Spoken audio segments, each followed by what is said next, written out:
The invasion begins. The first warning came not from governments, but from amateur astronomers.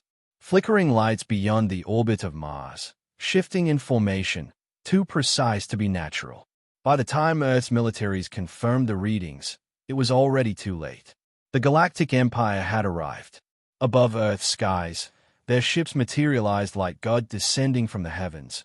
Vast, angular constructs blotting out the sun, each the size of a city. Their hulls shimmered with metallic patterns, bristling with weapons far beyond human comprehension. Panic spread faster than fire. Television broadcasts, social media, even radio, all carried the same truth. Humanity was no longer alone, and the newcomers did not come in peace. In the control chamber of the flagship Dominion's Wrath, Commander Varaxis surveyed the blue-green sphere below. His many eyes blinked in amusement. "So this is Earth," he said to his subordinates.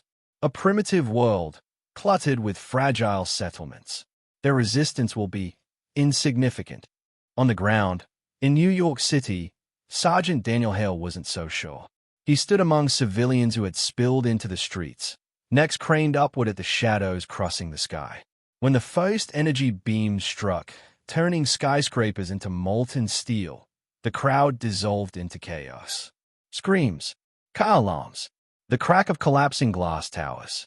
Hale grabbed a young boy who had stumbled, dragging him toward a subway entrance as fire blossomed across the skyline. He'd seen war before, but nothing like this. This wasn't a battle. It was an extermination. By nightfall, every major city had been struck. Communications satellites burned in orbit, leaving only fragments of networks. The internet sputtered into silence. The world had been blinded in a single day. Yet humanity was not finished.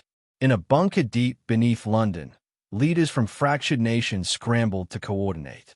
Arguments flared. Who commanded? Who surrendered? Who fought?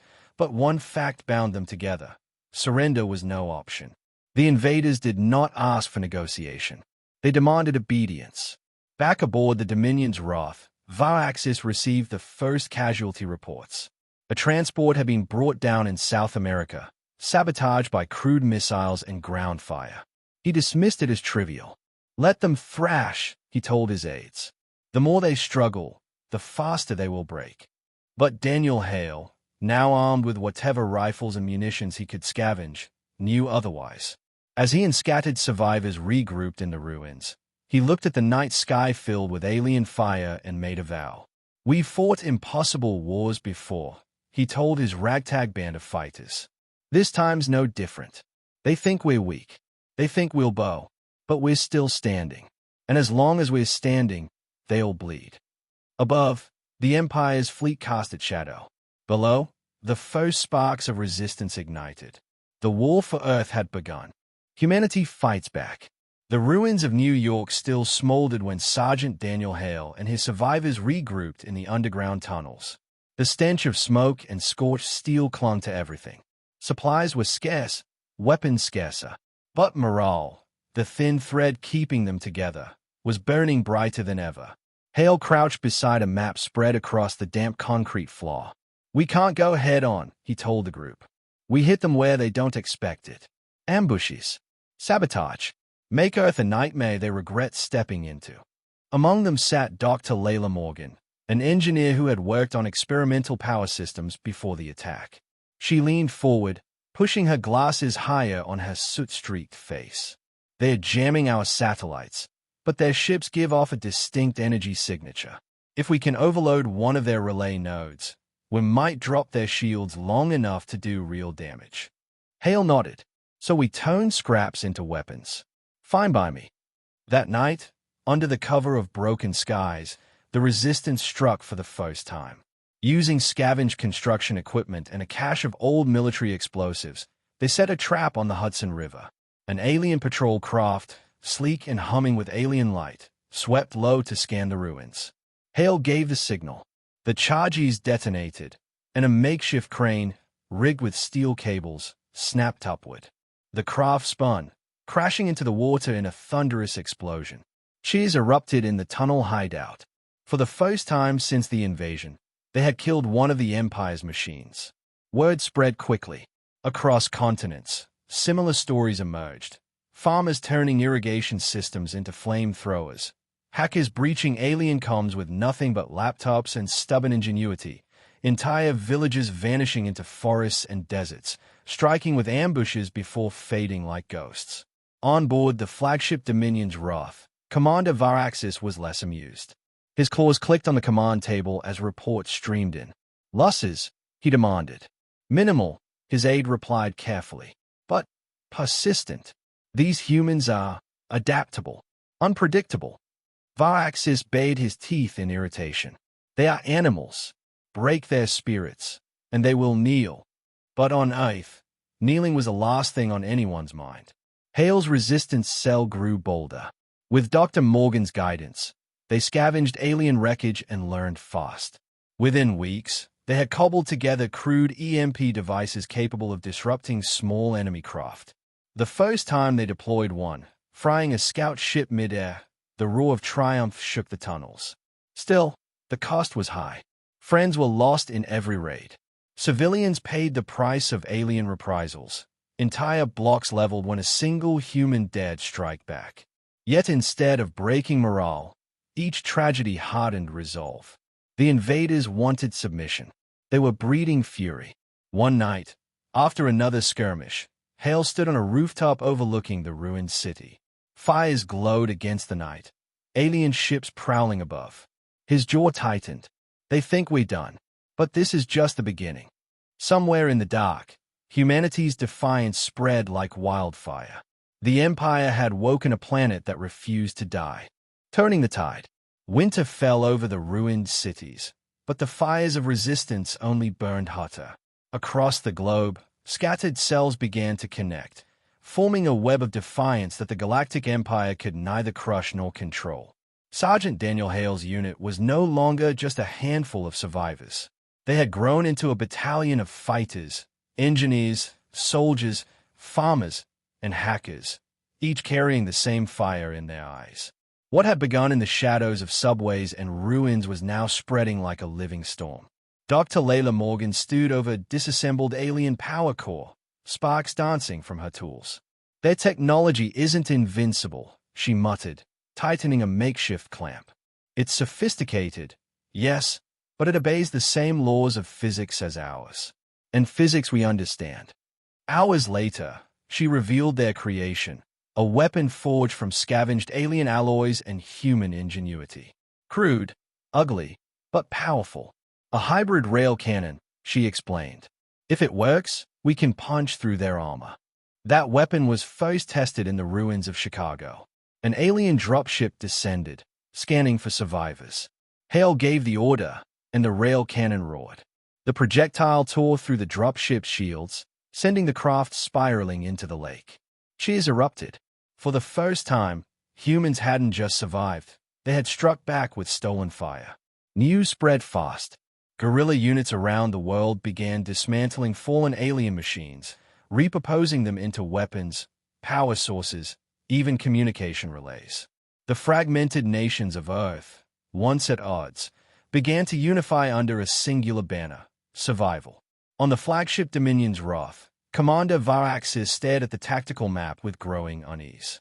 Colored markers denoting human resistance flickered across every continent.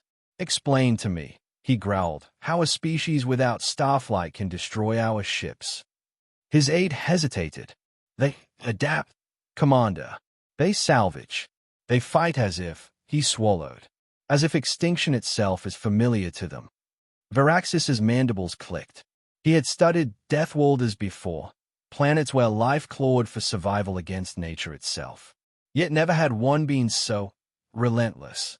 Meanwhile, on Earth, Hale's battalion prepared for their boldest strike yet. The Empire's command relay in Washington, D.C. intelligence suggested it was coordinating fleet movements above the continent.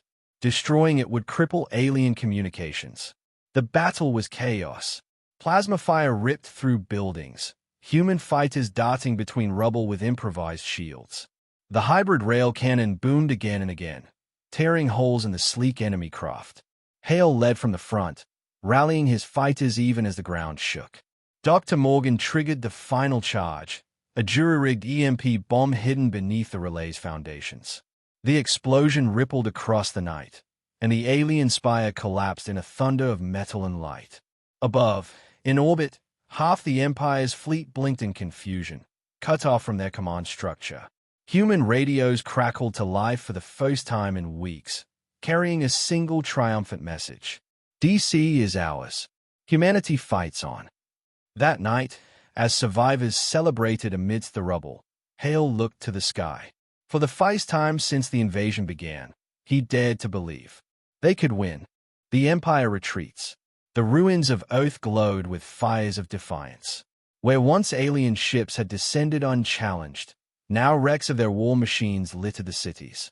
What began as scattered resistance had grown into a global counteroffensive. Humanity had learned, adapted, and turned the enemy's own weapons against them. In the underground command hub beneath Denver, Sergeant Daniel Hale stood over a map glowing with red and blue markers. "We've cut their relay towers, grounded their patrols, and cracked their comms," he told the assembled resistance leaders. "Now we finish this.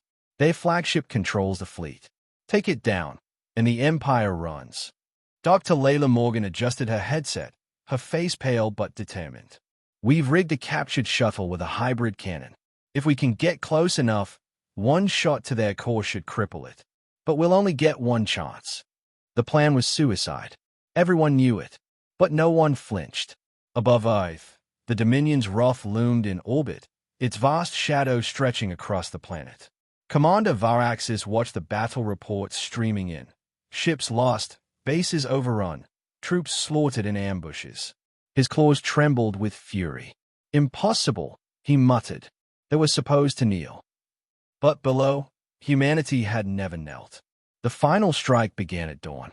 Across the globe, resistance cells launched simultaneous attacks to draw the Empire's attention. Fighters swarmed from forests, deserts, and ruined cities, forcing the invaders to spread thin.